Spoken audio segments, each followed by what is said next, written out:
So you've never bought a property before and you don't really know how.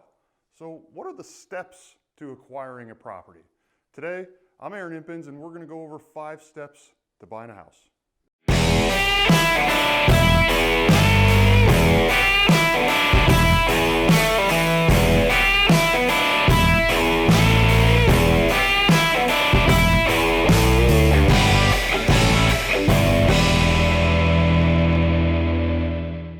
All right, so you're going out and you're wanting to buy your first property and you're not quite sure what to do or what are those steps to take to find it and make sure it's right.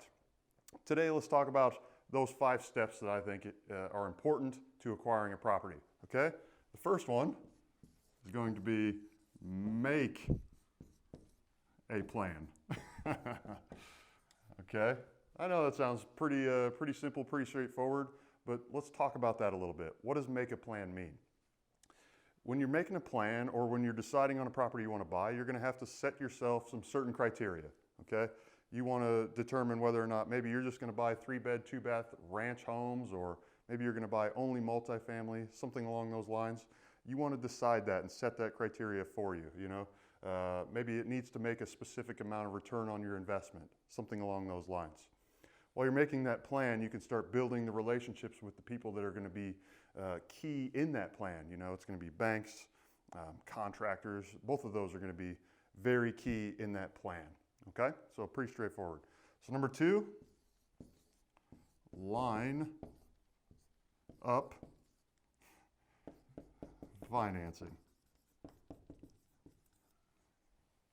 Okay, number 2, line up financing. Pretty easy, pretty straightforward. Like I discussed here, when you're making that plan and you're building those relationships with the banks, this is going to be key here. You're going to want to line up that financing. What kind of financing are you going to get? Are you going to get a traditional loan from a bank where you have to come in, put 20% down, and then amortize the rest of that out? Are you going to be looking at private money? Maybe so. If you're looking to flip properties, you could use other people's money, borrow that, fix it up and resell it. Maybe even hard money. That's another option as well. Partners are good, seller financing, all kinds of different things. You want to start lining that financing up, okay? So number 3, start finding the deals. Start finding deals. Okay? Again, pretty straightforward, but how do you go about that? How do you find those deals? How do you find those deals? Well, the one and only way that I know is to look at properties. Go out there and look at real estate. It's very easy. I don't care if it's retail or discounted, you know, whatever. You decide. You go out there and you look at properties. Look at as many as you can. Start analyzing those deals. Say, I looked at this place. It's a 3-bed, 2-bath. It's going to be worth X amount of dollars. Start determining what those values are.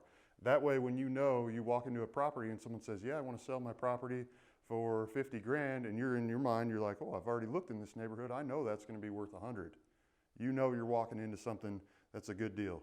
So start finding the properties. Look at the real estate, okay?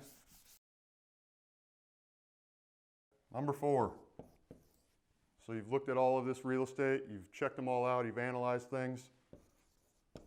Make offers. Whoops. Make an offer. It's easy. It doesn't matter what your offer is. It can be cash, it can be with financed, it can be as is, you can have inspections, all of that stuff. It doesn't matter. Make offers. Don't be scared if it's too low or you think it's too low. What's the worst that can happen? The worst they're going to say is no. And you move on to the next one. Remember, guys, this is a real estate business, okay? It's not an emotional thing. You're not going to move into this property. It doesn't matter. Make your offer and make a lot of them, okay? I encourage you to make offers. All right, the last one. This is the end one. Close. And I put in service.